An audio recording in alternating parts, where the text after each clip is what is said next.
The first time Commander Elias Hart saw them, he thought they were ghosts. The jungle moon of Veylar was no place for the living. Thick vines dripped with bioluminescence, predators stalked the underbrush, and the soil was red with rot. His outpost had been abandoned by the fleet long ago, just a lonely station on the edge of forgotten space. Supplies came rarely, and silence was his only companion. Until one dusk, while hunting for edible roots, he spotted movement in the ferns. A woman, though not human, emerged. Her skin was faintly silver, glowing with an otherworldly sheen. Her large black eyes darted in fear, her thin frame trembling. Beside her clung a child, smaller, eyes wide, ribs sharp beneath her pale skin. They looked half-starved, fragile, lost. Elias lowered his rifle. "I won't hurt you," he said softly, though he doubted they understood. The woman shielded the child with her body, her breath ragged. The little one clung tighter. Something in Elias's chest cracked. He reached into his pack, pulled out a ration bar and slowly laid it on the ground. Then, without another word, he stepped back. The woman stared at it, then at him. Minutes passed. Finally, the child broke free, scampered forward, and snatched it up. The mother's protest was weak, but the child had already bitten into it, eyes lighting up in relief. The woman's shoulders sagged, torn between pride and desperation. Elias gave a small nod, then turned away. That was the beginning. Every day after, he left food. Sometimes ration bars, sometimes berries he'd foraged, sometimes dried meat. Always in the same spot, a hollow tree trunk near the river. At first, they only took the food after he left. But over time, he noticed them waiting, watching from the shadows. The child was bolder. She would peek out, giggling softly when he pretended not to see her.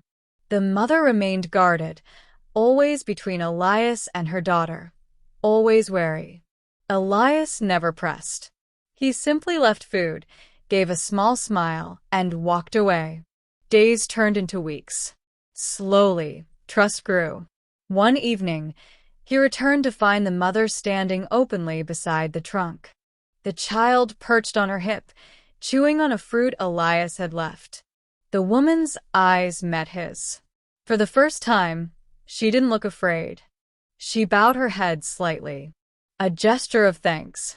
Elias's chest warmed. He bowed back. They learned to speak in fragments. The mother's name was Sail, the child's Nira. Their people had once lived in villages among the canopy, but raiders had burned them. Sail had fled with her daughter, hiding in the jungle ever since. She never spoke of what happened to the others, and Elias didn't ask. Through gestures, broken words, and patient repetition, they began to understand each other. Elias taught Sail and Nira the human words for food, water, fire.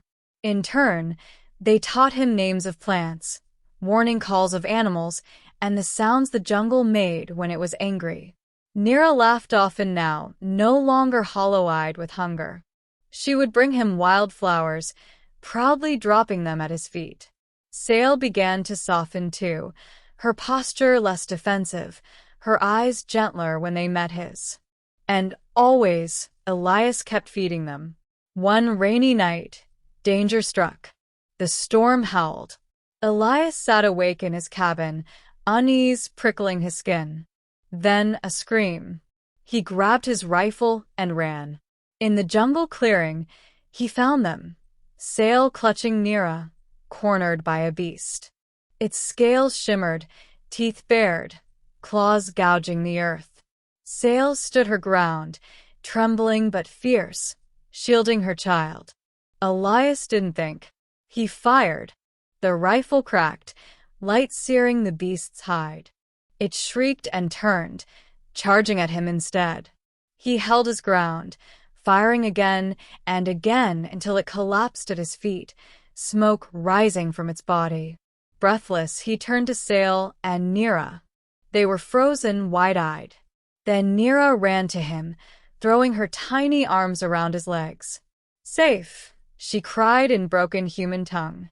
Sail stared at Elias, tears mingling with rain on her face. Slowly, she stepped closer, whispering something he barely understood. "Oh, you life." Elias shook his head. "No debt. Family protects family." Her eyes widened. She said nothing, but her hand lingered on his arm longer than it needed to. After that night, they stopped hiding. Sail and Nira began visiting his cabin each evening. They would sit by the fire, sharing food, stories told in halting phrases and gestures. Nira loved listening to Elias's old Earth tales, eyes bright as he spoke of oceans and cities and stars. Sail listened quietly, sometimes humming soft songs in her own tongue. She smiled more now, tentative but real. Elias found himself smiling back. It became the rhythm of his days. Duty in the mornings, hunting in the afternoons, family, because that's what it felt like in the evenings. The silence that once weighed on him now felt alive, filled with their laughter, their presence. He realized he was no longer alone. One evening, as the sun bled gold through the canopy, Elias made a choice. He prepared a proper meal, more than rations, a stew from foraged roots and dried meat. He set the table with care. When Sail and Nira arrived, their eyes widened at the sight. "For you," Elias said simply. They ate together, warmth filling the small cabin. Nira giggled when she dribbled stew on her chin, Sail wiping it away with patient tenderness. Elias watched them, heart heavy with something he couldn't ignore anymore. When the meal was done, he cleared his throat. His hands shook. "Sail." "Nira." He paused, meeting their eyes. "Every day, I've given you food, because I couldn't bear to see you hungry. But it's not just about food anymore." Sail tilted her head, listening. "I don't want you to survive here alone. I don't want to say goodbye every night. His voice cracked. "I want you to stay with me forever." The silence that followed was unbearable. Elias's chest tightened. Had he said too much? Overstepped? Then Nira squealed, leaping into his arms. "Stay. Stay with Eli," she cried, mangling his name in joy. Sail's eyes glistened. Slowly, she reached across the table, her hand trembling as it found his. "Forever," she whispered. Elias's breath left him in a rush. He closed his hand around hers, steady and firm. From that day forward, they were no longer 3 survivors. They were family. Nira filled the cabin with laughter, chasing fireflies at night. Sail tended the fire, weaving vines into decorations for their walls. Elias felt a warmth he hadn't known in years, one that no duty or uniform had ever given him. The jungle no longer felt like exile. It felt like home.